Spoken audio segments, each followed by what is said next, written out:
Welcome back to another video. If you're new here, my name is Leah and I am all about sharing ideas with you on how to spend less and create more. So today I'm going to be sharing with you a lot of things that I'm going to be stocking up in my freezer for days to come when I just don't feel like cooking or even have the time. So you can do the same thing as well with less than $40 and you can stock up your freezer with 60 plus servings. So let's get started.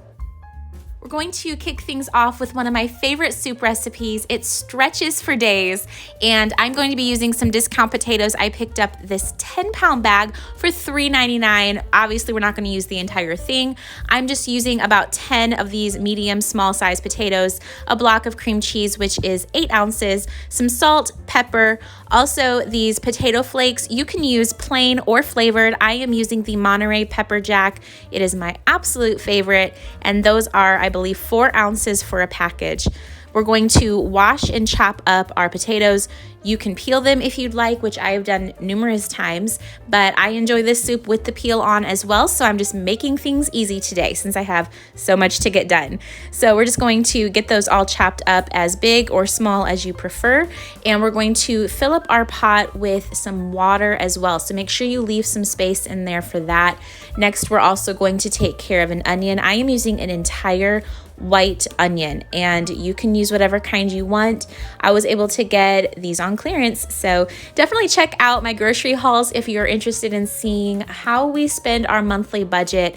We really stick to about $350 a month for our family of 4, and a big part of that is shopping when things are on sale or purchasing things based on what is on clearance. So white onions is what was on clearance, but you can use any kind that you want. Same thing goes for the potatoes if you can find a deal on a different kind.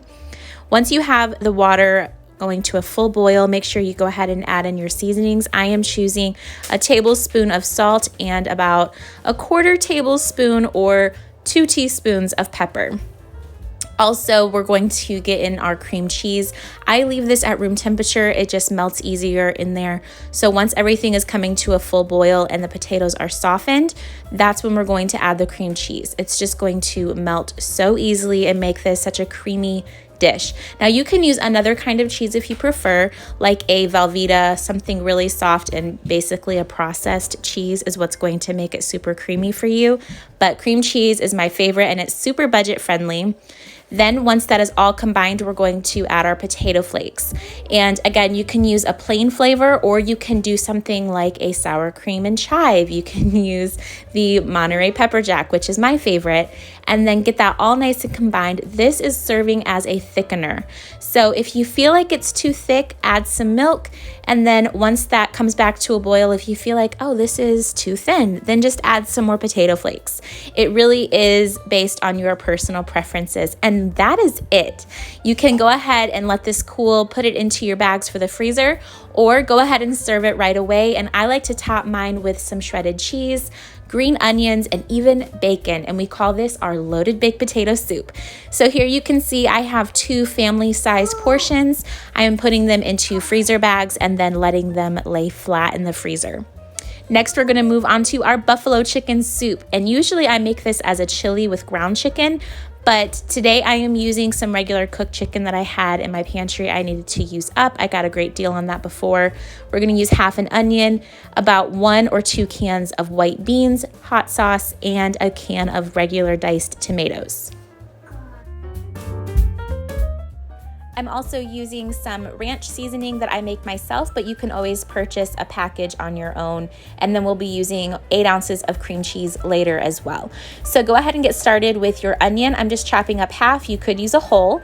And then we're going to add our cooked chicken as well as our canned tomatoes. And then I'm doing 4 cans of water. That's going to make it pretty soupy, but if you're doing it as a chili, just use less water. Also, go ahead and add in your beans and your seasoning, the ranch seasoning, some salt and pepper. Get that all stirred to combine, and you're going to let that simmer on your stove until it's nice and hot. At that point, you're going to melt in your room temperature cream cheese, and that's what's going to make it really nice and creamy. And then you can add in 1/4 to 1/2 cup of your favorite hot sauce. I also like to add in some cheddar or Colby Jack cheese just to give it an extra cheesy flavor. And I guarantee you, if you enjoy buffalo chicken dip, you're going to love this buffalo chicken soup. You can always add more hot sauce to your preferences, and this is what it looks like in the end. So one day I will go ahead and share with you the chili version of this. Basically, you just use ground meat and make it thicker. You can also add in corn or other vegetables if you'd like, but there is our 2 family-size portions going into the freezer. I'm so excited to share this next recipe with you. Tomato basil soup is one of my all-time favorite lunches to have in the fall and the winter. So we're gonna start with about 24 Roma tomatoes. You're gonna slice those in half lengthwise, remove all of the seeds, and then put them onto a baking pan with some olive oil or whatever kind of oil you happen to have, some salt and pepper, and let those roast in the oven at 350 for about 30 to 45 minutes. Next, we're going to use about a cup of cream, some basil, 6 cloves of garlic, get those chopped up or minced, and we're also going to use some salt and pepper as well as some broth or water. So go ahead and get that garlic taken care of. Again, like I said, I'm using 6 cloves of garlic. That's up to your personal preferences, and how you mince that is up to you as well. I'm doing it by hand with my knife, and I'm going to go ahead and saute that first with a little bit of oil in the pot that I am making all of the soup in.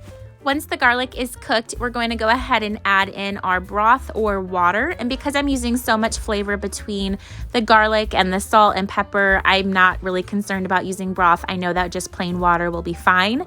And then we're going to go ahead and add in our tomatoes. And I did not cook the tomato soup at the same day that I roasted the tomatoes. That's why I had them separated in this bag. That's not necessary. I just had them left over in my fridge for a day. So once you have all of that combined, we're going to let that simmer on the stove and get started with chopping up our basil.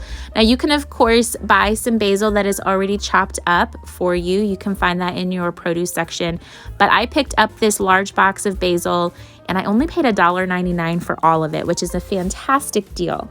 So I'm just chopping this up. You can do it as finely or loosely as you prefer. I really love basil, and this is up to your personal preference how much you want to use. So once you have all of that ready to go, the soup should be about to the point where you can start blending it. I am using my immersion blender or hand blender from Ace Cool on a low setting, but you can also take this out of the pot and put it into a regular blender on your counter if that's what you have, or even a food processor if you have something large enough. Just make sure you're careful if you're removing it that you're not doing something too hot in a blender, because that could really cause some problems. So I love my hand blender for this exact reason. I don't have to remove it from the stovetop. So then go ahead and add in your basil, get that combined, and then to make it creamy, we're going to add in about 1 cup of heavy whipping cream. This, of course, is completely optional. You can even use half and half if that's what you have. It is such a delicious soup. I think you're really going to enjoy it. And you can always add something else to it, like some more vegetables or even pasta to make it heartier if that's what you prefer. For the next recipe, we're going to be doing a taco chili, which is so versatile and easy. I'm going to be using some ground beef, black beans, a can of tomatoes, green chili. We're also going to be using onion, garlic, and taco seasoning. So to get started, I am using an entire bag of black beans, only because when I cook beans, I'm going to be making the entire bag at once, even though I don't need that equivalent for this particular recipe. So you're just going to cover it in your Instant Pot with water and let them cook for 30 minutes. And then we're going to remove them and turn on the saute function and cook our ground beef with 1 onion. Then I'm going to remove all but 1 pound of that and use the 1 pound for our chili with some garlic and 1/4 cup of our taco seasoning. We're going to let that get nice and combined, and the other portion of beef that I cooked already is then going into my freezer for easy dinners another day. So then we're ready to just throw and go the rest of the ingredients. It could not get easier than this. We're going to use a 28-ounce can of diced tomatoes, or 2 smaller cans if that's what you have, along with the juice that's in them, a small can of green chilies, or you could use jalapeno or bell pepper, whatever you prefer. And then we're going to add in about 2 to 4 cups of water, depending on how thin you like your chili or watery. Then we're going to add in about 3 cups of our cooked beans, or about 2 to 3 cans of beans if that's what you have. Then I like to add in a 1/4 cup of taco sauce or enchilada sauce, and you are good to go. Put that in your freezer for some easy dinners. Next, we're moving on to my son's favorite, Hot Pockets, and I really don't like to buy them very much, but making them was actually really easy. You can use a store-bought crust if you want, but making your own is pretty simple.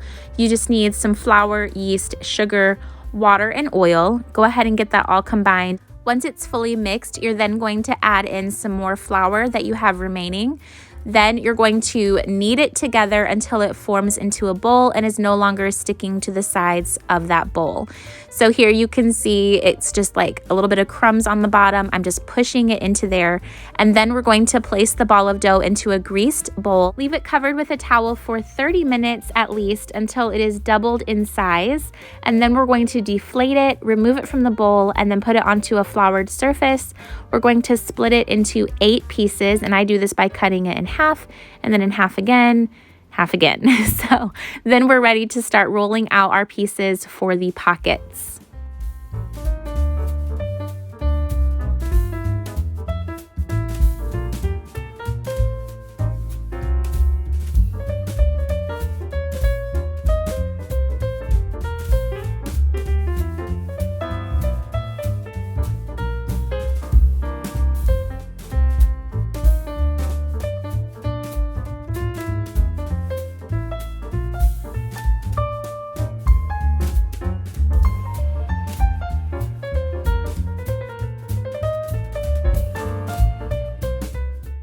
I ended up making 2 different flavors, and you can be as creative as you want to.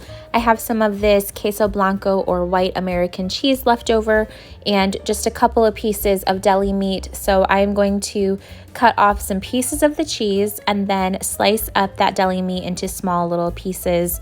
And that is going to be the filling for one of them. So a cheesy ham and turkey Hot Pocket. And then the other one I'm doing is a marinara and mozzarella. You can also put in some other pizza toppings like pepperoni or ham, whatever you want to do for those. So I'm just laying on the toppings, folding it over in half, and then doing the sides and rolling it up again, just like I would a burrito.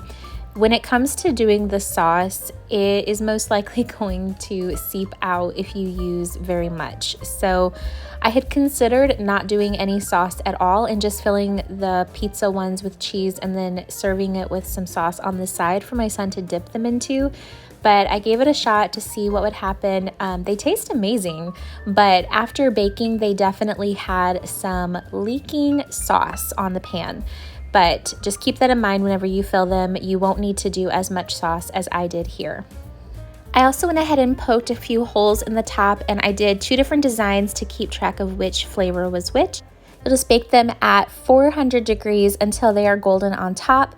You can also brush them with a flavored Italian garlic butter, but I just left them plain for my son, and he is very excited about taking these to school. Last but certainly not least, I am making some buttermilk biscuits, a huge batch for my freezer. I had previously purchased a half gallon of buttermilk on super sale, and half of it was used and I put the rest into my freezer.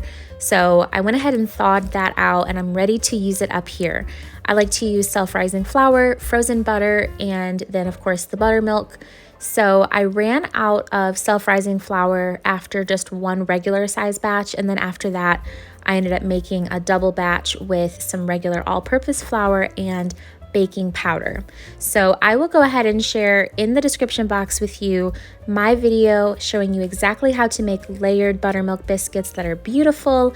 These taste just as good, but they are not the fancy layered biscuits. Even though the layered ones are pretty easy, I didn't want to have to take any extra time during this meal prep today. So I just plopped them on the counter, sliced them up, put them into a baking dish, and then I bake them at 400 degrees until they are golden on top. You can also use a cookie cutter, but cutting them into squares is just as perfect in my opinion. I also will leave in their description box for you how to use all-purpose flour if you don't have self-rising flour. You just need to have some baking powder to help them rise, and that is it. Along with all of the meals, I also have 37 biscuits and 2 pounds of cooked ground beef in my freezer ready to go for easy, quick nights, which gives us a grand total of 60 servings of food. I hope that this was inspirational for you. Let me know if you decide to cook any of these yourself, and until the next video, I will see you in the comments.